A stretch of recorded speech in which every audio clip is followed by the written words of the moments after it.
No sobrevives en esta ciudad abriéndole la puerta a un extraño. Pero cuando llegó ese golpe a las 2 de la tarde, un golpe tan pesado que hizo temblar las bisagras baratas de su departamento, Tessa no tuvo opción. Miró por la mirilla y vio un traje a la medida que costaba más que el seguro de vida de toda su familia. No era policía. Los policías se paran encorvados. Este hombre estaba parado como si el concreto bajo sus pies le perteneciera. Tessa respiró hondo y quitó la cadena de la puerta. Pero para entender por qué ese hombre estaba ahí parado, hay que regresar unas horas antes. El reloj del tablero del Honda Civic de Tessa marcaba las 3:14 de la madrugada. Los números parpadeaban, un síntoma más del alternador moribundo que ella no podía pagar por arreglar. La lluvia azotaba el parabrisas en ráfagas violentas. Los limpiaparabrisas, ya gastados, apenas untaban el agua en lugar de limpiarla. Tessa iba entumecida. Un turno de 12 horas en la sala de emergencias del hospital St. Judes se había llevado hasta la última gota de empatía que le quedaba. Olía a café barato de hospital, a yodo, y a ese rastro metálico de sangre que nunca terminaba de salir de sus uniformes. Ella solo quería llegar a su cama. Quería ese sueño pesado y sin sueños que solo conocen los que trabajan demasiado y ganan demasiado poco. Dio vuelta en la avenida Oakaven, un tramo desolado de carretera que bordeaba la zona industrial. Casi todos los faroles ahí estaban rotos, así que solo los faros del carro cortaban la oscuridad. Fue entonces cuando lo vio. Al principio solo era una forma, una pequeña silueta acurrucada bajo el toldo oxidado de una parada de autobús que ya no funcionaba. El pie de Tessa golpeó el freno por instinto, las llantas silbando sobre el asfalto mojado. Entrecerró los ojos tratando de ver a través del vidrio empañado.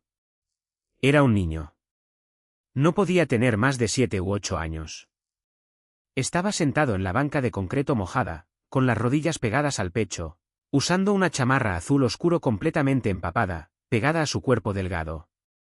Tessa soltó una maldición en voz alta. El sonido resonó fuerte en el silencio del carro. Se dijo a sí misma que siguiera manejando. Que llamara a servicios sociales. Que llamara a la policía. Que alguien más se hiciera cargo. Ya había terminado su turno, pero no pisó el acelerador. Miró al niño por el espejo retrovisor mientras pasaba de largo, viendo cómo le temblaban los hombros por el frío. La policía en esta ciudad tardaba 1 hora en responder a una llamada no urgente en este barrio. Para entonces, el niño ya estaría hipotérmico. Metió reversa. La transmisión chirrió en protesta. Tessa bajó la ventana del copiloto un poco. La lluvia helada se metió de golpe en la cabina. «Oye», gritó Tessa. El niño no se inmutó. Lentamente giró la cabeza. Bajo la luz tenue del tablero, su rostro se veía pálido, casi transparente. Su cabello oscuro estaba pegado a la frente, pero fueron sus ojos los que hicieron que a Tessa se le cortara la respiración. No eran los ojos de un niño perdido y asustado. Eran ojos planos, calmados, completamente vacíos de miedo. «¿Dónde están tus papás?», preguntó Tessa, proyectando su voz de enfermera por encima de la tormenta. Firme, pero segura. El niño solo la miró. No dijo nada. «No puedes quedarte aquí afuera», dijo Tessa, abriendo el seguro de la puerta del copiloto. «Sube». «Voy a subir la calefacción». Por un largo momento, el niño pareció calcular algo. Miró la calle vacía, luego volvió a mirar el carro encendido. Sin decir una palabra, se bajó de la banca, caminó hacia el carro y abrió la puerta. Subió al asiento del copiloto, trayendo consigo el olor a lana mojada y lluvia helada. Cerró la puerta con suavidad. La mayoría de los niños la habrían azotado. Él no. «Me llamo Tessa», dijo ella, girando la perilla de la calefacción al máximo. Los ductos gimieron, soltando un aire tibio. «¿Cómo te llamas?». «Leo», dijo el niño. Su voz sonaba sorprendentemente firme. Sin temblar. «Está bien, Leo. ¿Sabes tu dirección o algún número de teléfono? Puedo llevarte a la comandancia. Ahí pueden llamar». «Nada de policías», dijo Leo. No sonó como una súplica infantil. Sonó como una orden. «Llévame al 400 de Crestview Drive». Tessa se detuvo, con la mano suspendida sobre la palanca de velocidades. Crestview Drive. Era un camino privado en las colinas del norte, un fraccionamiento cerrado donde las casas parecían fortalezas y el impuesto predial costaba más que el presupuesto anual de todo el St. Judes. Estaba a 40 minutos, en dirección contraria. Leo, eso está muy lejos. ¿Cómo llegaste hasta acá abajo? Leo miró fijo hacia el frente, a través del parabrisas manchado por la lluvia. Caminé. Tessa bajó la mirada. Al niño le faltaba un zapato. Su pie izquierdo solo traía puesto un calcetín embarrado y empapado. La realidad le cayó encima con un golpe sordo. Había caminado kilómetros en medio de esta tormenta. Algo estaba muy mal ahí. Una disputa de custodia que se salió de control. ¿Abuso? Tengo que reportar esto, Leo, dijo Tessa con suavidad. Estás congelado y te falta un zapato. Alguien te debe estar buscando. Leo finalmente volteó a verla. Mi papá me está buscando. Si me llevas con la policía, los hombres que me dejaron aquí me van a encontrar primero. Llévame a Crestview, por favor. Un escalofrío helado recorrió la columna de Tessa. La parte racional de su cerebro, la parte que la mantenía viva y empleada, le gritaba que manejara directo a la comandancia más cercana, dejara ahí al niño y se alejara. Pero al ver al niño golpeado y empapado a su lado, la enfermera que llevaba dentro venció al escéptico. Cinturón, murmuró Tessa, metiendo el carro en drive. El camino fue de un silencio agonizante. Tessa se concentró en las calles traicioneras, patinando 2 veces sobre la carretera inundada. Leo no durmió. Iba sentado rígido, con sus ojos oscuros vigilando los espejos laterales, observando las luces de los pocos carros que pasaban. Estaba hipervigilante. Cuando por fin llegaron a las colinas del norte, el mugre de la ciudad dio paso a jardines cuidados y robles enormes. El camino serpenteaba hacia arriba hasta terminar en un enorme portón de hierro forjado flanqueado por columnas de piedra. Una cámara de seguridad con un lente rojo brillante giró hacia el Honda de Tessa apenas se detuvo. Antes de que ella pudiera bajar el vidrio para hablar por el intercomunicador, el pesado portón de metal comenzó a abrirse solo, deslizándose en silencio. «Detente aquí», dijo Leo. Tessa pisó el freno. «No te voy a dejar en el portón, Leo. Déjame llevarte hasta la puerta». «No», Leo se desabrochó el cinturón. «No deberías entrar. Es mejor que no vean tu carro». Abrió la puerta. La lluvia había bajado a una llovizna, pero el viento seguía cortante. Bajó a la entrada impecable, su pie descalzo pisando la piedra mojada. Antes de cerrar la puerta, volteó a verla una última vez. «Gracias, Tessa». «Espera», dijo ella, metiendo la mano en el bolsillo de su uniforme. Sacó una barra de granola envuelta en aluminio, su propia cena, y se la lanzó. Leo la atrapó con una mano. Después cerró la puerta y caminó más allá del portón, tragado por las sombras de la enorme propiedad. Tessa se quedó viendo hasta que el portón se cerró con un clic. Metió reversa y manejó de regreso a casa, temblando en el frío húmedo de la cabina. Se dijo a sí misma que había hecho una buena acción. Se dijo que el niño ya estaba a salvo. Se dijo que para la mañana ya lo habría olvidado. Estaba equivocada en todo. Tessa despertó con el sonido de la violencia contra la madera. Era un golpeteo pesado y rítmico. No sonaba como la señora Gabel del departamento de al lado quejándose de la tubería. Sonaba como alguien tratando de arrancar la puerta de su marco. Se incorporó de golpe, enredada al instante en sus sábanas delgadas y baratas. El reloj digital junto a la cama marcaba las 2:10 de la tarde. Apenas había dormido 5 horas. Le palpitaba la cabeza, un dolor sordo detrás de los ojos. El golpeteo volvió, 3 golpes fuertes y deliberados. Tessa salió de la cama, tomando la pesada linterna de metal que guardaba en su mesa de noche. Cruzó de puntitas el linóleo rayado de su sala, sosteniendo la linterna como un garrote. Su departamento era pequeño, apretado, con un leve olor a libros viejos y polvo. Puso el ojo en la mirilla.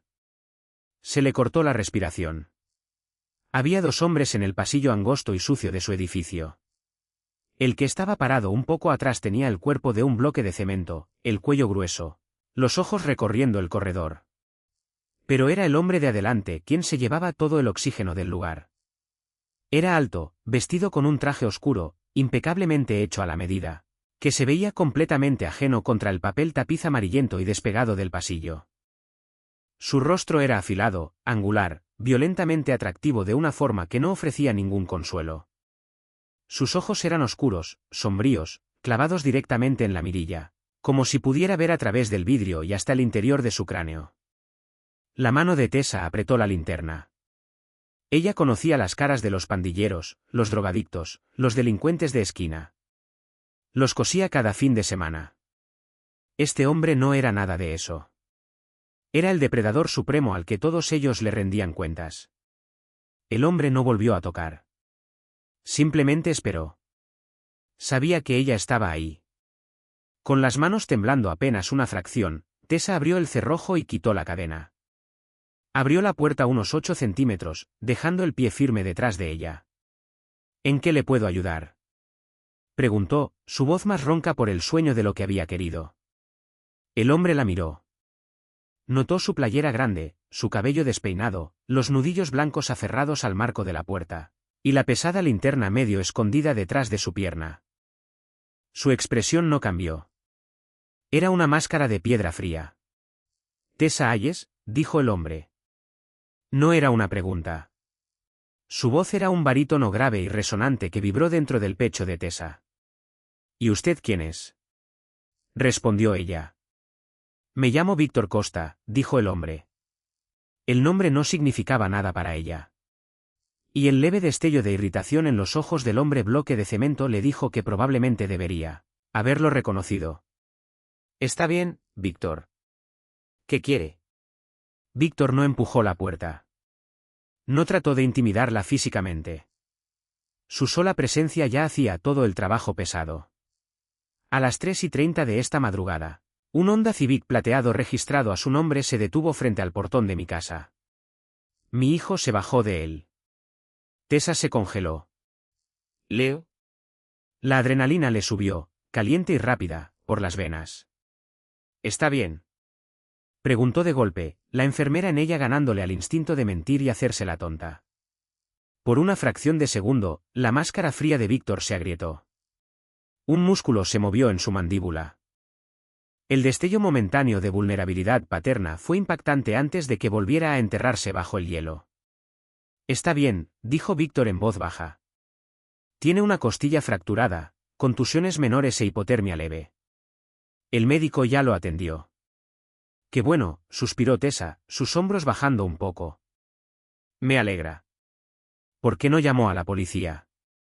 La pregunta fue afilada, acusatoria. Tessa entrecerró los ojos, sus murallas defensivas levantándose de golpe.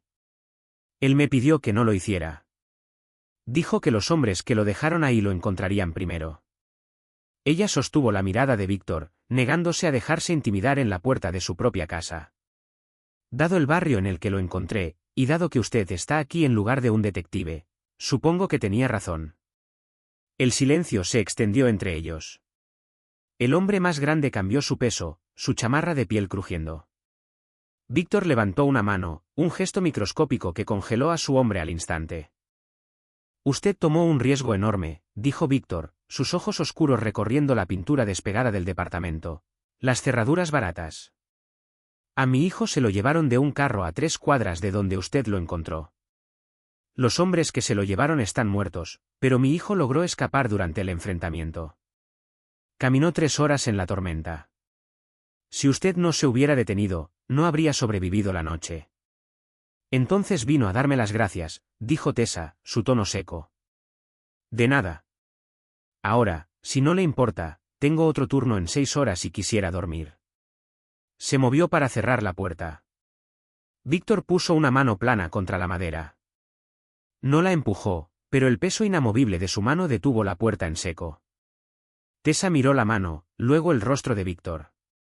«No dejo deudas sin pagar, señorita Hayes», dijo Víctor. Su voz bajó aún más, a un registro que se sentía increíblemente peligroso. «Usted salvó a mi sangre. Eso requiere compensación».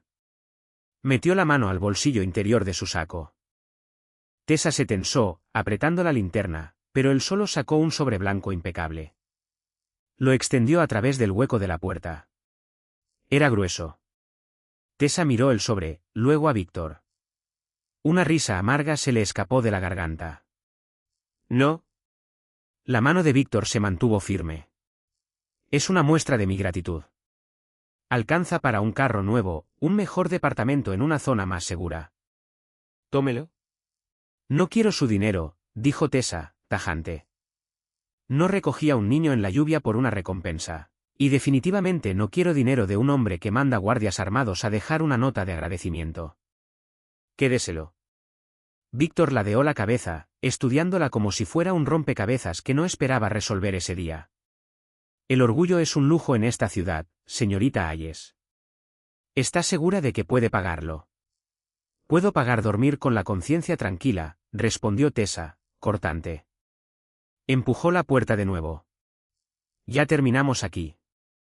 Me alegra que Leo esté a salvo. No vuelva. Víctor la miró un largo, pesado momento. Retiró la mano lentamente de la puerta. No parecía enojado. Si acaso, había un brillo oscuro de genuino interés en sus ojos. Metió la mano en otro bolsillo y sacó una pequeña tarjeta negra mate, con solo un número de teléfono grabado en plata. La encajó en la ranura del marco de la puerta. Cuando se dé cuenta de que su conciencia no le paga la renta ni la protege de la oscuridad, marque ese número, dijo Víctor. Se dio la vuelta y caminó por el pasillo, sus pasos pesados resonando sobre la madera rayada del piso. El guardaespaldas le lanzó a Tessa una mirada larga y dura antes de seguirlo. Tessa cerró la puerta con seguro, corrió la cadena, y retrocedió. Se quedó mirando la tarjeta negra encajada en el marco. No la tocó. Volvió a la cama, pero el sueño que tanto necesitaba nunca llegó. La sala de emergencias del St. Judes era una zona de guerra los viernes por la noche. Tessa se movía entre el caos con un desapego que solo da la práctica. Revisó una laceración en la cama 4, aplicó una dosis fuerte de Narcan en la cama 7, y esquivó a un borracho vomitando en el pasillo. Las luces fluorescentes zumbaban en el techo, bañando la miseria de un amarillo pálido y enfermizo. Eran las 11:30 de la noche. No había dejado de moverse desde que empezó su turno. Estaba parada en la estación de enfermeras, anotando notas con una pluma barata, tratando con toda su fuerza de mantener la mente en lo mundano. Había dejado la tarjeta negra exactamente donde Víctor Costa la puso, encajada en el marco de la puerta. No quería saber nada de ella. Quería fingir que el golpe en su puerta nunca había pasado. «Hayes», ladró el doctor Aris, un cirujano de trauma curtido que parecía dormir en su uniforme. Herida de bala entrando. 10 minutos. Parece disputa de pandillas del lado este. Prepara la sala de trauma 1. Enseguida, dijo Tessa, soltando la pluma. 10 minutos después, las puertas dobles se abrieron de golpe. Los paramédicos entraron corriendo empujando una camilla con un joven cuyo pecho estaba fuertemente vendado, sangre carmesí brillante empapando la gasa. El olor a cobre y sudor sin lavar golpeó el aire. Varón, 22 años, 2 heridas de bala en el cuadrante superior derecho, gritó el paramédico por encima del ruido. La presión está cayendo, 80/50. Perdió mucha sangre en el callejón. Tessa entró en ritmo, moviéndose al lado de la camilla, lista con las líneas de suero. Mientras transferían al paciente a la cama de trauma, las puertas se abrieron de golpe otra vez. 3 hombres irrumpieron. No eran paramédicos. Vestían ropa holgada, pañoletas, y esos ojos salvajes y desesperados de quien corre a base de adrenalina y metanfetamina. El líder, un tipo flaco con un tatuaje de escorpión en el cuello, empujó a un guardia de seguridad contra la pared. ¿Dónde está? ¿Dónde está Marcus?, gritó el hombre, mirando por toda la sala. Vio la camilla ensangrentada en la sala de trauma 1. Es él. Déjenme pasar. Señor, usted no puede entrar aquí, ordenó el doctor Aris, poniéndose enfrente de la sala. El hombre flaco no dudó. Sacó una pesada pistola negra de su cintura y la apuntó directo al pecho del doctor Aris. Hágase a un lado, Doc. Nos debe. La sala de emergencias quedó en un silencio absoluto. El borracho que gritaba se calló. El niño que lloraba se quedó mudo. El único sonido era el pitido rítmico y frenético del monitor cardíaco conectado al hombre moribundo sobre la mesa. Tessa se congeló, sus manos aferradas a una bolsa de suero. Miró el arma. Su corazón golpeaba contra sus costillas, fuerte y doloroso. El pistolero dio un paso adelante. Dije que se mueva. Tessa calculó la distancia. Ella estaba fuera de la línea de fuego, pero Aris estaba justo en el centro. No había policías en el vestíbulo, los habían mandado a controlar un disturbio calle abajo. Antes de que Aris pudiera moverse, antes de que el pistolero pudiera jalar el gatillo, las puertas electrónicas de la sala de emergencias se abrieron con un suave y ordinario silbido. Entraron dos hombres. No vestían ropa holgada. Traían trajes oscuros, hechos a la medida. Uno era el hombre bloque de cemento del pasillo de Tessa. El otro era un poco más alto, con el saco desabotonado. Entraron a la sala caótica y aterrorizada como si estuvieran paseando por un parque. El pistolero giró, levantando su arma. «Retrocedan». El hombre bloque de cemento ni siquiera pestañeó. No rompió el paso. Su mano se movió con una velocidad fluida y aterradora. No sacó ningún arma. Simplemente estiró la mano, agarró el cañón de la pistola, la forzó hacia arriba, y estrelló la palma de su otra mano contra la nariz del pistolero con un crujido espantoso. El hombre cayó como marioneta con los hilos cortados. Los otros dos pandilleros se quedaron congelados. El segundo hombre de traje dio un paso adelante, revelando una pistola con silenciador pegada a su costado, oculta de la vista de la sala de espera por su propio cuerpo. No apuntó. Solo miró a los dos jóvenes. «Váyanse», dijo el hombre de traje en voz baja. Los dos pandilleros miraron a su líder inconsciente en el suelo, sangrando sobre el linóleo, y después giraron y salieron corriendo por las puertas. El hombre bloque de cemento pateó casualmente la pistola caída bajo una fila de sillas.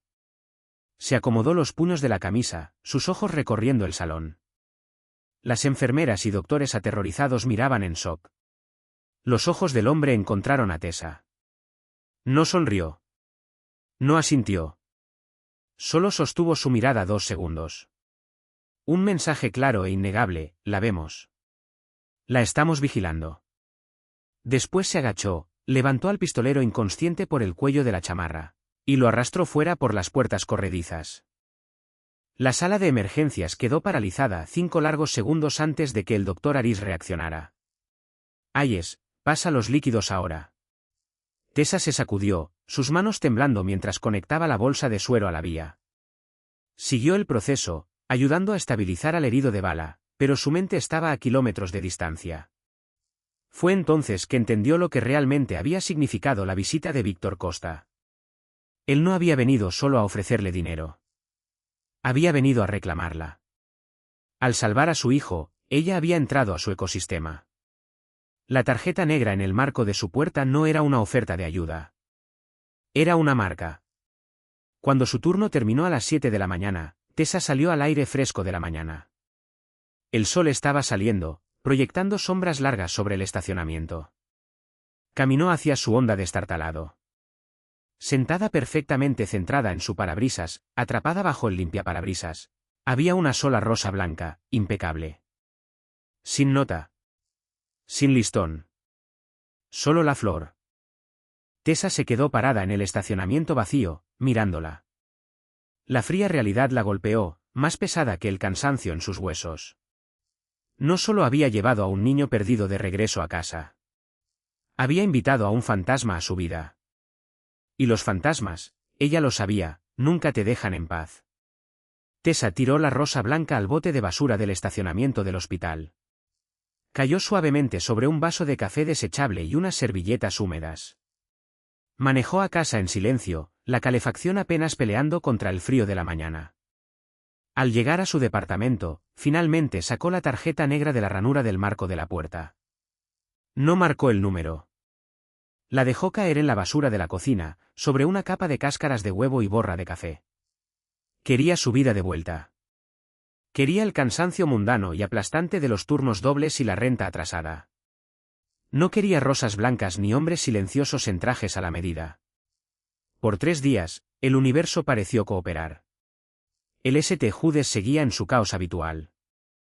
Su onda se seguía apagando en los semáforos y sus vecinos seguían peleando a través de las paredes delgadas. La normalidad se asentó sobre ella como una cobija pesada, sofocante pero familiar. Después llegó el jueves. Era su día libre.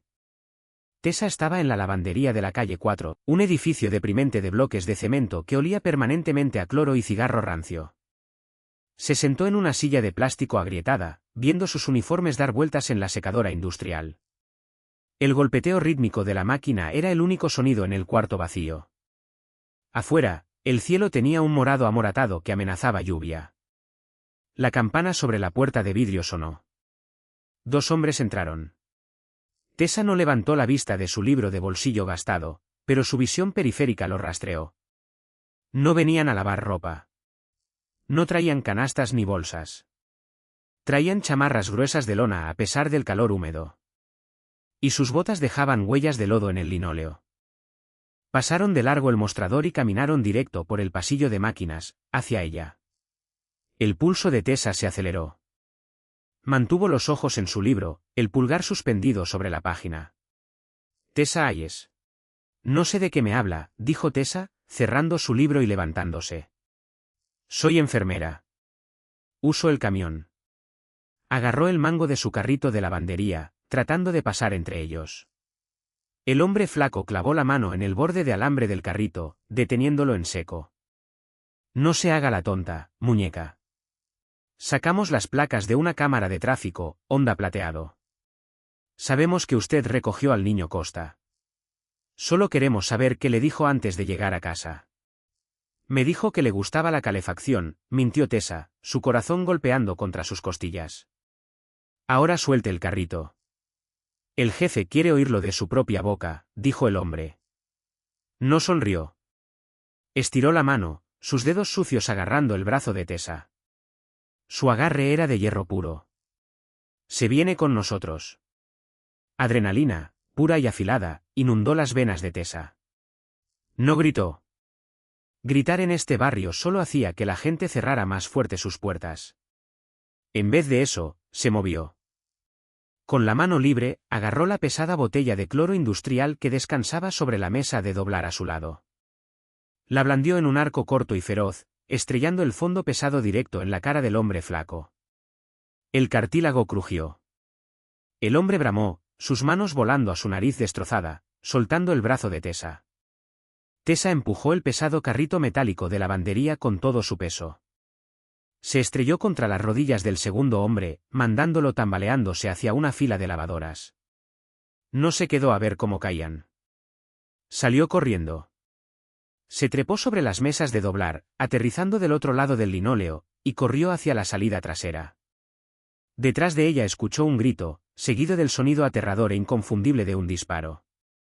El vidrio pesado de la puerta de una secadora se hizo añicos, bañando el piso de chispas y fragmentos. Tessa golpeó la barra metálica de la salida de emergencia, saliendo hacia el callejón. El aire húmedo le golpeó los pulmones como una toalla mojada. ¿Corrió? Corrió pasando botes de basura desbordados, sus tenis gastados resbalando en el pavimento grasiento y resbaladizo. No volteó a ver hasta llegar a la avenida principal, mezclándose de inmediato entre una multitud de peatones esperando en un cruce. Siguió caminando, la cabeza baja, el pecho agitado, hasta estar 4 cuadras lejos. Se metió en el nicho de una tiendita cerrada, las manos temblándole tan violentamente que apenas sentía los dedos. No podía ir a la policía. Si estos hombres tenían acceso a cámaras de tráfico y conocían el nombre de Víctor Costa, la comandancia estaba comprometida. No podía volver a su departamento. Probablemente ya tenían su dirección. La estaban cazando. Una civil atrapada en una guerra que no entendía. Tessa metió la mano en el bolsillo de su pantalón. Sus dedos rozaron un pequeño trozo de cartulina rígida. Se quedó paralizada. Había tirado la tarjeta. Recordaba haberla visto caer en la basura, sobre las cáscaras de huevo. Pero 3 días antes, al sacar la basura, la había visto ahí, impecable contra la mugre. En un momento de pragmatismo cínico profundamente enterrado, la había sacado y guardado en su bolsillo trasero. La sacó ahora. La superficie negra mate absorbió la débil luz de la calle. Los números plateados brillaban. Su orgullo le gritaba que la tirara a la alcantarilla. Su instinto de supervivencia le decía que marcara. Tessa caminó hasta un teléfono público de la esquina que, milagrosamente, había sobrevivido al vandalismo de la ciudad. Metió una moneda y marcó los números plateados. La línea sonó exactamente una vez. «Hable». No era Víctor. Era una voz plana, profesional. «Habla Tessa Hayes», dijo ella, su respiración todavía entrecortada. «Necesito». «Estoy marcando el número». Hubo una pausa de 2 segundos. Ubicación. Esquina de la 8 y L.M., junto a la tiendita cerrada. Manténgase lejos de la calle. 3 minutos. La línea se cortó. Tessa colgó la bocina. Se recargó contra la pared de ladrillo del nicho, jalando su chamarra apretada contra su cuerpo. Observó los carros pasar, sobresaltándose con cada sombra, esperando que el hombre flaco de nariz destrozada apareciera por la esquina con un arma. Exactamente 3 minutos después, una camioneta negra mate se deslizó hasta la acera. No frenó de golpe. Simplemente se materializó entre el tráfico. La puerta trasera se abrió. Tessa no dudó. Se subió, jalando la pesada puerta para cerrarla detrás de ella. El interior olía a piel fina y una loción de afeitar tenue. Las ventanas estaban muy oscurecidas, bloqueando la ciudad por completo. En el asiento del copiloto estaba sentado el hombre bloque de cemento de su pasillo. No volteó. «Maneja, Arthur», dijo una voz desde la oscuridad a su lado. Tessa se estremeció, volteando la cabeza a la izquierda. Víctor Costa estaba sentado en el asiento de piel de al lado. La mampara entre el frente y atrás estaba levantada. Traía un traje gris carbón, sin corbata, el botón de arriba desabrochado. Bajo la luz tenue de la cabina, su rostro parecía tallado en granito. Sostenía un vaso de cristal con un líquido ámbar, perfectamente relajado. «Está sangrando», dijo Víctor. No era una observación, era una acusación. Tessa se tocó la mejilla. Sus dedos salieron húmedos. Un fragmento de vidrio de la secadora rota debió haberla rasguñado cuando corrió. Ni siquiera lo había sentido. «Tuve un desacuerdo en la lavandería», dijo Tessa, su voz temblando a pesar de su esfuerzo por sonar dura. La adrenalina se estaba desplomando, dejándola hueca y helada. Víctor dejó su vaso en un portavasos. Estiró la mano por encima de la consola. Tessa se tensó, pero él solo sacó un pañuelo blanco de lino limpio de su bolsillo. Se lo ofreció. Ella lo tomó, presionándolo contra su mejilla. «Tenían mi número de placa». «¿2 hombres?» Preguntaron qué me había dicho Leo. «Los hombres de Navarro», dijo Víctor en voz baja. El nombre le supo a cenizas en la boca. Miró la sangre floreciendo en el lino blanco en la mano de Tessa. La tocaron. Uno me agarró el brazo. Le rompí la nariz con una botella de cloro. Por una fracción de segundo, la comisura de la boca de Víctor se movió hacia arriba. Se desvaneció antes de formarse del todo, reemplazado por esa quietud fría y aterradora. Le dispararon. «Sí». Víctor se recargó contra la piel. No gritó. No dio órdenes furiosas por teléfono. El silencio que irradiaba de él era mucho peor que cualquier grito. Era el silencio de un hombre calculando la trayectoria exacta de una bala que estaba a punto de disparar. Su departamento ya no es seguro. Su hospital ya no es seguro, dijo Víctor. Saben que usted es un cabo suelto. Van a intentar atarlo. Entonces, ¿qué hago?, preguntó Tessa, la realidad de su vida destrozada finalmente cayéndole encima. Tengo un trabajo. Tengo un contrato de renta. No puedo simplemente desaparecer. Ya lo hizo, respondió Víctor con suavidad. Arthur tiene un equipo en su departamento. Están empacando sus pertenencias esenciales. Ya se informó a la administración del hospital que usted está tomando una licencia indefinida por una emergencia familiar. Tessa lo miró, la indignación superando temporalmente su miedo. ¿Usted hizo todo eso? ¿Cuándo? Lo llamé hace 10 minutos. Yo hice eso hace 3 días, corrigió Víctor, sus ojos oscuros encontrando los de ella. Cuando usted tiró mi tarjeta a la basura, supe que era cuestión de tiempo antes de que los perros de Navarro encontraran su rastro. Usted era demasiado orgullosa para aceptar mi protección voluntariamente. Así que me preparé para el momento en que ya no tendría opción. Usted me acechó. Aseguré un activo. Yo no soy un activo, dijo Tessa, alzando la voz en la cabina cerrada. Soy enfermera. Solo estaba tratando de comprar el mandado y lavar mis uniformes. Y ahora me disparan por su guerra. Víctor se movió. Fue cegadoramente rápido. Antes de que Tessa pudiera registrar el cambio, él ya estaba inclinado sobre la consola central, su rostro a centímetros del de ella. No la tocó, pero su sola presencia física la clavó al asiento. El aroma de él, cedro, lluvia, y algo inherentemente peligroso, la envolvió. Usted está respirando, señorita Hayes, dijo Víctor, su voz un susurro bajo y letal.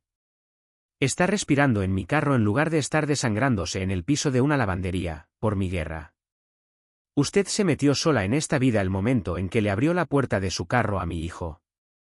Usted pertenece a la corriente ahora. Deje de luchar contra el remolino. Tessa sostuvo su mirada. Estaba aterrada, pero se negó a apartar la vista. ¿A dónde vamos? Víctor se recargó de nuevo, el peso opresivo de su presencia retrocediendo. Tomó su vaso otra vez. A casa. La propiedad de Crestview era una fortaleza disfrazada de mansión. Tessa se sentó en un sillón de terciopelo en la esquina de una enorme suite de huéspedes. El cuarto era más grande que todo su departamento. La cama era una queen enorme, cubierta de sábanas con un número de hilos que ella no podía ni imaginar. Las paredes estaban forradas de pesados libreros de roble y una chimenea de mármol crepitaba. Era hermoso. Era lujoso.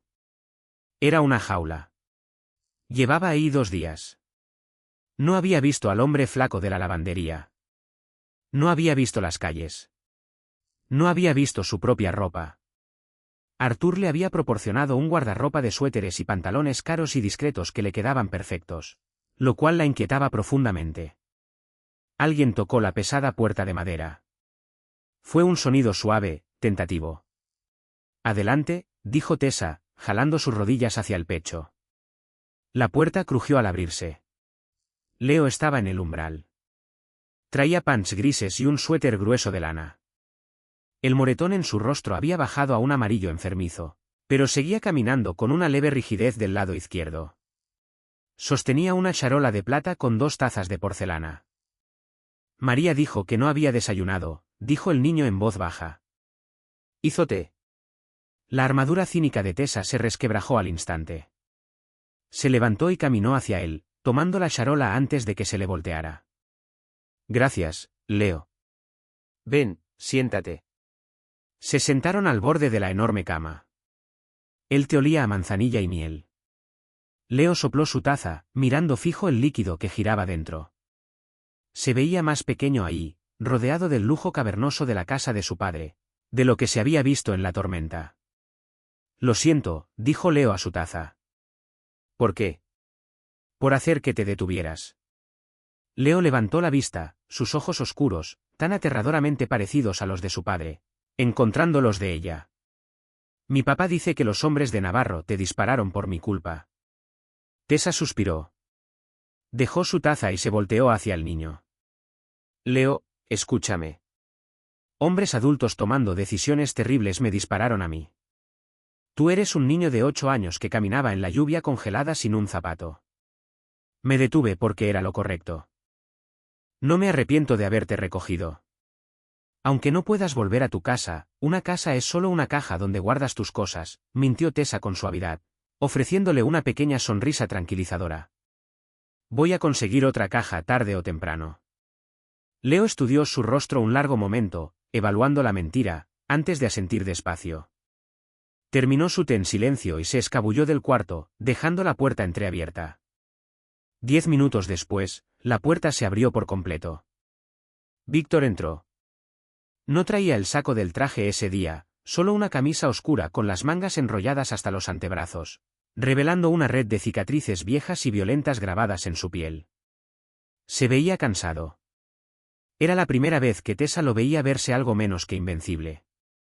No pidió permiso.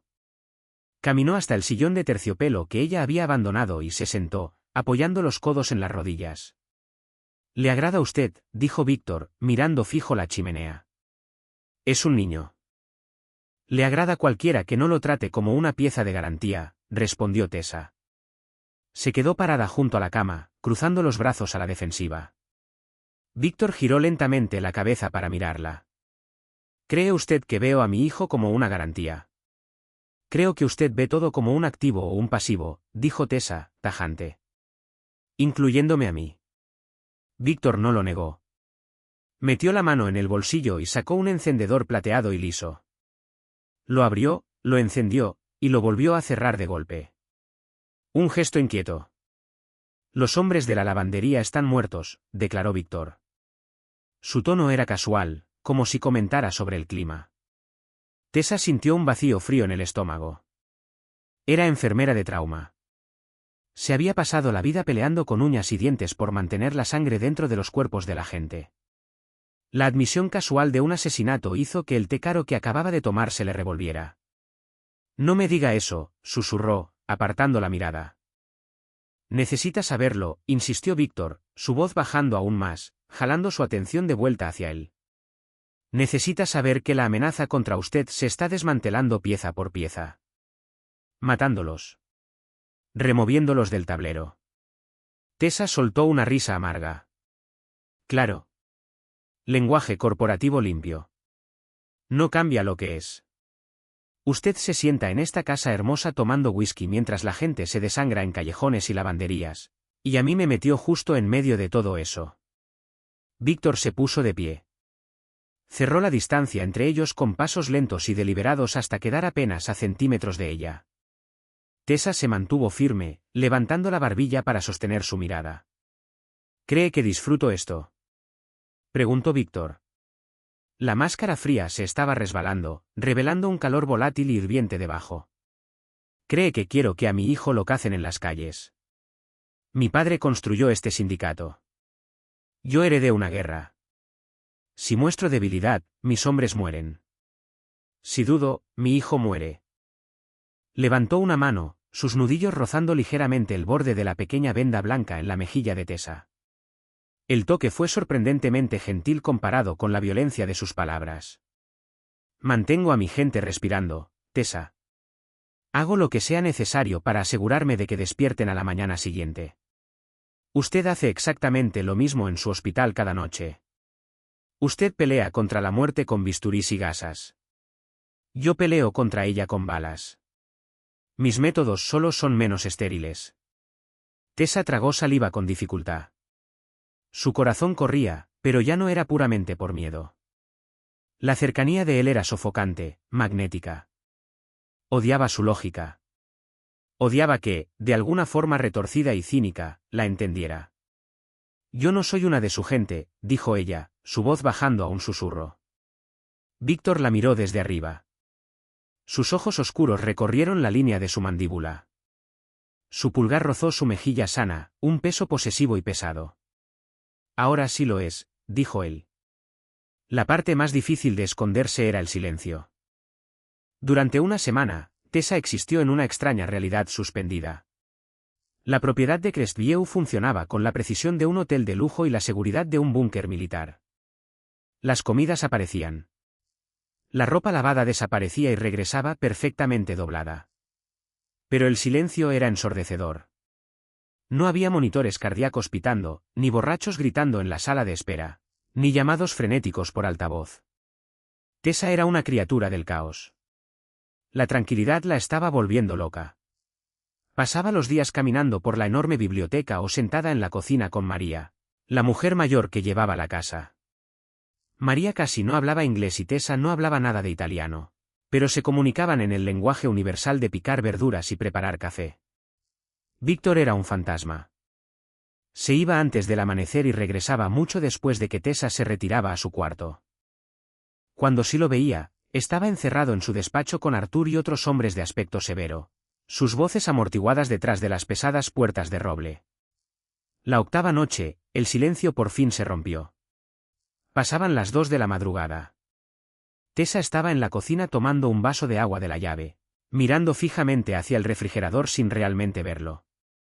La puerta trasera de la propiedad, la de acero reforzado que daba desde el garaje, se abrió de golpe con la fuerza suficiente para agrietar el yeso de la pared. Tessa giró en redondo. Arthur entró tambaleándose por el umbral. No traía el saco de su traje. Su camisa blanca estaba empapada de un carmesí brillante que se extendía rápidamente por su costado derecho. Arrastraba a otro hombre, más joven, apenas unos 20 años, cuya pierna estaba envuelta en un torniquete improvisado y ensangrentado hecho con un cinturón. Detrás de ellos venía Víctor. Su rostro estaba manchado de hollín y lluvia, sus ojos salvajes y feroces. Cargaba un rifle pesado tomándolo por el gatillo. «Súbanlo a la mesa», ladró Víctor, su voz en carne viva. Arthur levantó al hombre más joven sobre la enorme isla de mármol de la cocina. El muchacho gimió, un sonido húmedo y terrible, su piel del color de la ceniza vieja. «¿Dónde está el doctor Aris?», gritó Víctor hacia un guardia en el pasillo. «A 20 minutos, jefe». La tormenta se llevó el camino del cañón bajo. «No tiene 20 minutos», dijo Tessa. Víctor giró la cabeza hacia ella, pareciendo darse cuenta por primera vez de que estaba en el cuarto. Abrió la boca para ordenarle que se alejara, para protegerla de la sangre, pero Tessa ya se estaba moviendo. No veía a matones de la mafia, veía una sala de trauma.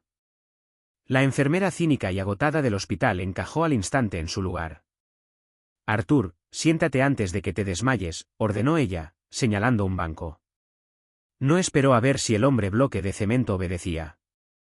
Se acercó a la isla de la cocina, empujando a Víctor a un lado con una mano firme en el pecho. Miró la pierna del hombre joven. El cinturón estaba demasiado flojo, puesto demasiado abajo. La sangre arterial pulsaba en chorros débiles y rítmicos sobre las tablas de cortar impecables de María. «Sujétenlo», ordenó Tessa a Víctor. Víctor dudó una fracción de segundo. «Sujétenlo», rugió ella, su voz cargando la autoridad absoluta de una mujer que se enfrenta a la muerte todos los días de su vida. Víctor se adelantó, sujetando por los hombros al joven que se retorcía. Tessa agarró un puñado de trapos limpios de un cajón. Arrancó el torniquete improvisado. El muchacho gritó cuando el flujo de sangre se disparó. Tessa clavó el talón de su mano directamente sobre la arteria femoral, presionando con todo el peso de su cuerpo. «Necesito un torniquete de verdad o un cinturón más grueso y una cuchara rígida, ya». No levantó la vista. Sus ojos estaban fijos en la herida, sus brazos rígidos manteniendo la presión aplastante. Un guardia dejó caer un cinturón de piel grueso y una cuchara de madera sobre el mármol. Trabajando con una mano mientras la otra mantenía la presión, Tessa enrolló el cinturón, pasó la cuchara por dentro, y le dio vuelta. Le dio vuelta hasta que la piel mordió con violencia el muslo del muchacho, volviendo a girar hasta que el chorro rojo brillante bajó a un rezumar lento. «¿Cent?» «Algo para amarrar esto», gruñó ella, sus músculos ardiendo. Víctor se arrancó su propia corbata, seda pesada, y la enrolló alrededor de la cuchara, asegurándola a la pierna del muchacho para que el torniquete no se desenrollara. Tessa finalmente exhaló, sus hombros bajando. Revisó el pulso del muchacho en el cuello. Estaba débil, acelerado, pero ahí estaba. «Necesita suero y un cirujano vascular, pero no se va a desangrar en los próximos 10 minutos», dijo, su voz volviendo a su registro normal. Sus manos estaban cubiertas de sangre. Volteó a ver a Arthur, que estaba desplomado en un banco sujetándose las costillas. Caminó hacia él, abriéndole la camisa empapada en sangre.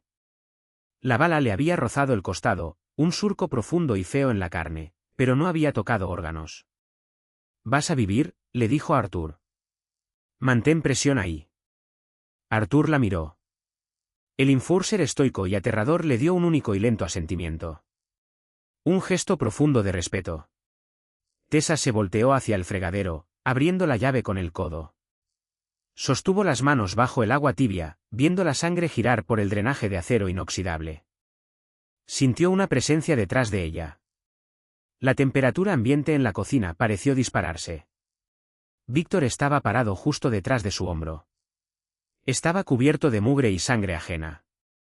La mirada feroz de animal acorralado había desaparecido de sus ojos, reemplazada por una intensidad pesada y ardiente. No estaba mirando a los hombres heridos. La estaba mirando a ella. Estiró la mano más allá de ella, tomando una toalla limpia del mostrador, y empezó a limpiar despacio la sangre restante de sus antebrazos. Su toque era firme, limpiando metódicamente su piel. No se inmutó, dijo Víctor en voz baja, su voz un rumor grave sobre el sonido del agua corriendo. Es solo plomería, respondió Tessa, aunque su corazón golpeaba un ritmo frenético contra sus costillas. Tubos y presión. Lidio con eso cada noche.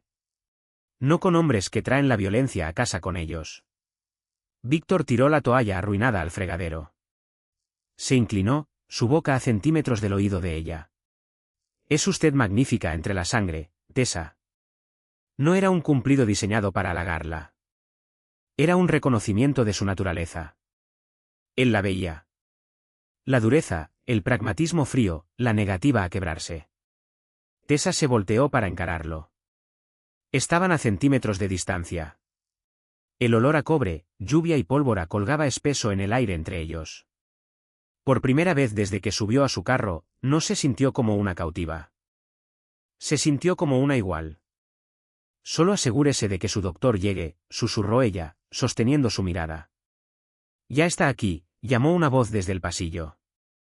El doctor Aris entró corriendo a la cocina cargando 2 pesadas bolsas de trauma. Se detuvo en seco, mirando fijo al jefe de la mafia, a los hombres sangrando, y a su enfermera desaparecida parada junto al fregadero. Ahí es. Aris parpadeó, atónito. ¿Qué diablos hace aquí? Tessa se secó las manos. Tomando un turno extra, Doc. Los pacientes están listos. Manos a la obra. 3 días después, la guerra llegó hasta la puerta principal. Navarro estaba perdiendo territorio, sangrando dinero y hombres. Un animal acorralado es el más peligroso de todos, y Navarro había decidido que, si no podía ganar la guerra, simplemente le cortaría la cabeza a la serpiente. Era un martes por la tarde. El cielo era de un azul brillante y engañoso. Tessa estaba en el solarium, jugando una brutal partida de ajedrez con Leo. El niño era un genio táctico, sacrificando sin piedad sus caballos para acorralar la reina de ella. Dejaste tu flanco abierto otra vez, Tessa, dijo Leo, su pequeña mano suspendida sobre su alfil. Antes de que pudiera hacer el movimiento, las pesadas puertas de roble del solarium se abrieron de golpe. Arthur estaba parado en el marco. Sostenía una subametralladora con silenciador apretada contra su pecho. Su rostro estaba completamente sin color. Al cuarto de seguridad, ya. Bramó Arthur. Las alarmas silenciosas de la propiedad ni siquiera se habían activado todavía. Pero Tessa no hizo preguntas. Agarró a Leo por la espalda del suéter, sacándolo de golpe de su silla. Corrieron por el largo corredor iluminado por el sol. A la mitad del pasillo, el frente de la casa explotó. La onda expansiva los golpeó como un muro físico. Las enormes ventanas de vidrio reforzado del corredor se hicieron añicos hacia adentro. Una ola de metralla afilada. Arthur se lanzó sobre ambos, recibiendo en su ancha espalda todo el impacto del vidrio. El rugido ensordecedor de la explosión fue seguido de inmediato por el pop rítmico y aterrador de fuego automático. ¡Corran!, rugió Arthur, empujando a Tessa y a Leo hacia la puerta oculta detrás de la escalera de la biblioteca. No salgan hasta que Víctor o yo abramos la puerta. Tessa arrastró a Leo escaleras abajo por los escalones angostos de concreto hacia la oscuridad, tecleando el código en el teclado que Víctor la había obligado a memorizar en su segundo día ahí. La pesada puerta de acero se cerró con un siseo. Los mecanismos de seguro se activaron con una serie de golpes finales y pesados. Adentro, el cuarto de seguridad era pequeño, iluminado por luces de emergencia pálidas. Olía a aire viciado y hierro frío. Filas de monitores de seguridad cubrían una pared, pero todas las señales del exterior mostraban estática. Las cámaras habían volado en pedazos. Leo temblaba. Se sentó en el catre de la esquina, abrazando sus rodillas contra el pecho, viéndose exactamente como se veía aquella noche en la parada de autobús. Tessa se sentó a su lado, envolviendo un brazo con fuerza sobre sus hombros. Respira, Leo. Tu papá construyó esta casa. Es una fortaleza. Las fortalezas caen, susurró Leo, su voz aterradoramente vieja. Arriba de ellos, los sonidos amortiguados del asedio se filtraban a través del techo de concreto. Sonaba como si el mundo se estuviera desgarrando a sí mismo. Golpes pesados, el chasquido rápido de rifles automáticos, los crujidos espantosos de la violencia cuerpo a cuerpo. Tessa observaba el único monitor que aún funcionaba, una señal del vestíbulo principal. A través de la imagen granulada en blanco y negro, ella vio desarrollarse la pesadilla. El humo colgaba espeso en el aire. Los cuerpos cubrían las alfombras persas costosas. Entonces Víctor entró en el cuadro.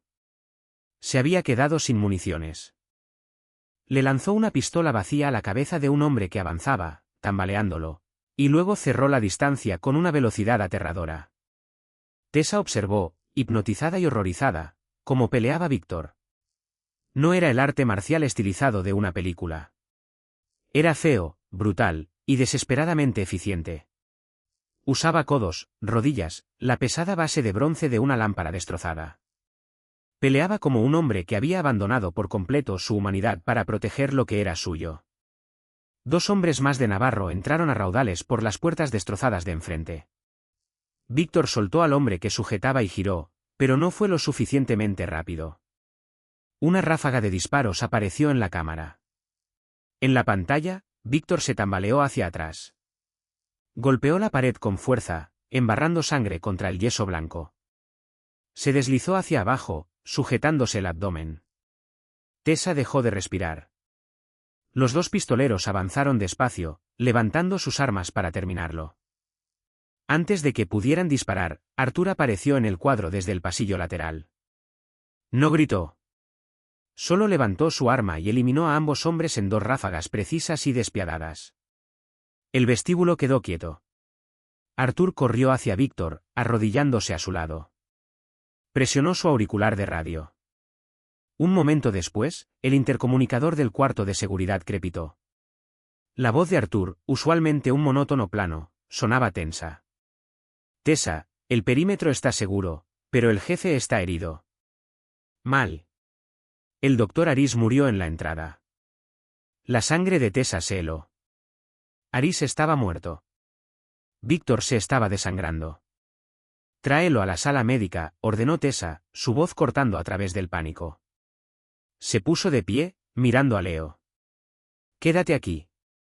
Cierra la puerta con seguro detrás de mí. No la abras para nadie más que para mí o para Artur. Leo asintió, con los ojos muy abiertos. Tessa pulsó el botón de liberación. La puerta pesada se abrió con un siseo. Salió al pasillo lleno de humo. El olor era inimaginable. Cordita, polvo de yeso, y el hedor dulce y pesado de órganos destrozados. Corrió hacia la suite médica que Víctor había construido en el ala este. Un minuto después, Artur pateó las puertas dobles para abrirlas. Cargaba a Víctor sobre el hombro, estilo bombero. Artur dejó caer a Víctor sobre la mesa quirúrgica de acero. Víctor estaba pálido como un fantasma. Su camisa estaba saturada de sangre arterial oscura. Estaba consciente, pero sus ojos estaban desenfocados, mirando fijamente las luces quirúrgicas brillantes sobre su cabeza. ¿Dónde está? Exigió saber Tessa, agarrando unas tijeras de trauma y rasgando su camisa. Cuadrante inferior izquierdo, dijo Artur, jadeando con fuerza. Herida de salida en la espalda. Creo que no tocó la columna. Tessa evaluó el daño. Era de entrada y salida, pero había desgarrado algo vital. El sangrado era profundo. No tenía anestesiólogo. No tenía equipo quirúrgico. Solo tenía a Artur, una charola estéril, y sus propias dos manos. Tengo que pinzar el sangrado, dijo Tessa, poniéndose guantes quirúrgicos. Miró hacia abajo a Víctor. Su respiración era superficial, su pecho agitándose. Víctor, míreme. Sus ojos oscuros lentamente encontraron el rostro de ella. Esto va a doler, dijo ella. Más de lo que has sentido jamás. Artur, sujétale los hombros. Víctor no discutió. Estiró una mano temblorosa, agarrando el barandal de acero de la mesa quirúrgica. Sus nudillos se pusieron blancos. Hágalo. Tessa vertió una botella de yodo directamente sobre la herida abierta. Todo el cuerpo de Víctor se puso rígido, un gruñido gutural desgarrándose de su garganta, pero Arthur lo mantuvo sujeto. Tessa respiró hondo, tomó un retractor quirúrgico y un par de pinzas hemostáticas, y hundió las manos en la carne destrozada del hombre que había volteado su vida de cabeza. La guerra terminó en silencio en algún momento entre las 3 y las 4 de la madrugada. Mientras Tessa peleaba por mantener la sangre de Víctor dentro de sus venas, Arthur había mandado a los lugartenientes restantes al recinto de Navarro. Sin su jefe, que había muerto desangrándose sobre la alfombra del vestíbulo de Víctor, el sindicato de Navarro se fracturó y se rindió antes de que saliera el sol. Tessa estaba sentada en una silla de plástico en la esquina de la sala médica. Su uniforme, se había cambiado a uno limpio horas antes, estaba tieso de sangre seca. Sus músculos dolían con un cansancio profundo y vibrante. En la cama de acero, Víctor dormía.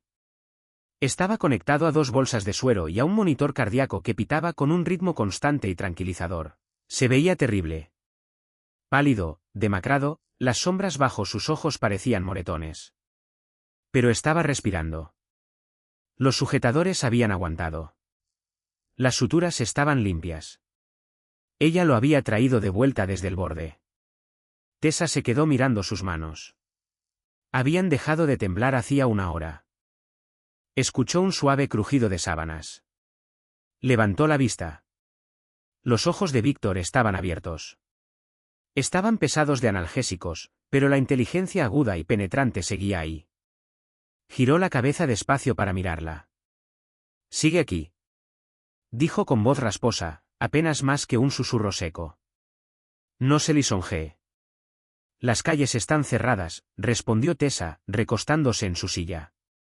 Un fantasma de sonrisa tocó los labios de él. Hizo una mueca cuando el movimiento le jaló los puntos. «Navarro». «Muerto», dijo ella, sin rodeos. Arthur se encargó. «La casa está segura». Víctor cerró los ojos, soltando un largo suspiro tembloroso. La tensión que había definido toda su existencia pareció desangrarse de él, dejándolo hueco pero innegablemente vivo. Cuando abrió los ojos otra vez, la máscara fría había desaparecido por completo. Miró a Tessa no como un jefe, no como un señor de la guerra, sino como un hombre que había sido despojado hasta el hueso. «En el cajón de arriba del escritorio de mi despacho», dijo Víctor despacio, «hay un sobremanila. Arthur tiene la llave». Tessa frunció el ceño. «No voy a hacer papeleo ahora, Víctor». «Escúcheme», él se movió, apretando los dientes contra el dolor. «Dentro del sobre hay un pasaporte, un número de seguro social limpio, la escritura de una casa en un suburbio tranquilo y aburrido de Oregón, y suficiente dinero para asegurarse de que nunca tenga que trabajar un turno doble otra vez». Tessa se quedó helada. Las palabras colgaron en el aire estéril de la sala médica. «La guerra terminó», continuó Víctor, su voz pesada. «Los hombres que vieron su rostro están muertos. Ya no es un blanco. Ya no tiene que vivir enjaulada, Tessa. Salvó a mi hijo. Me salvó a mí. Su deuda está pagada 10 veces. Es libre de irse». Rompió el contacto visual, mirando hacia las luces quirúrgicas. «Arthur la va a llevar al aeropuerto en la mañana». Tessa se quedó perfectamente quieta. Se imaginó la casa en Oregón, los pinos, las calles tranquilas, un trabajo normal en una clínica normal donde el peor trauma fuera un brazo roto por una caída de bicicleta. Se imaginó una vida donde no se sobresaltara con los ruidos fuertes, donde no tuviera que lavarse el olor a pólvora del cabello. Era todo lo que había querido cuando esquivaba balas en el callejón de la lavandería. Era seguro. Era limpio. Y sonaba como un cementerio. Miró al hombre sobre la mesa. Recordó la forma en que había peleado en el vestíbulo, la devoción terrible y absoluta de proteger lo suyo. Recordó la manera gentil en que le había limpiado la sangre de los brazos en la cocina. Había visto las partes más oscuras y sangrientas de este mundo, y había descubierto una verdad aterradora. Ella no se quebraba bajo la presión. Prosperaba en ella. La vida estéril y normal era una mentira. Este cuarto, que olía a yodo y hierro, era la verdad. Tessa se puso de pie. Caminó hacia la cama, las suelas de goma de sus zapatos rechinando suavemente sobre el azulejo. Se paró sobre él. Víctor la miró de vuelta. Su mandíbula tensa, preparándose para su partida. Tessa metió la mano en su bolsillo. Sacó la tarjeta negra mate con los números plateados. Estaba doblada en las esquinas, gastada de tanto meterla en sus jeans. La levantó para que él la viera. En Oregón llueve demasiado, dijo Tessa. La respiración de Víctor se cortó. Sus ojos oscuros recorrieron el rostro de ella, buscando duda, buscando miedo. No encontró ninguno de los dos. Solo encontró un espejo de su propia resolución implacable e intransigente. Con lentitud deliberada, Tessa se inclinó. No lo besó. Presionó su frente contra la de él, sintiendo el calor de su piel, el pulso repentinamente acelerado y errático. Me quedo, susurró ella con fiereza contra sus labios. Pero si alguna vez vuelve a intentar mandarme lejos, voy a deshacer cada punto que le acabo de poner. Nos entendemos. Víctor dejó salir un sonido que era mitad risa, mitad quejido de dolor. Su brazo sano se levantó, su mano enredándose en el cabello de ella, jalándola más cerca, anclándola a él. El agarre fue posesivo, desesperado, y completamente absoluto. Entendido, respiró él. Tessa cerró los ojos, dejando que el remolino finalmente la arrastrara. Le había dado a un extraño perdido una ventona casa, y al hacerlo, había encontrado la suya propia. La decisión de Tessa demostró que lo más peligroso en el mundo de Víctor Costa no era un cártel rival. Era la mujer que lo estaba curando. Ella cambió una vida tranquila y agotadora por una corona forjada en sangre y lealtad, convirtiéndose en la reina inquebrantable que un imperio fracturado necesitaba desesperadamente. ¿Ustedes creen que Tessa tomó la decisión correcta, o que solo selló su propio destino? Déjenlo en los comentarios.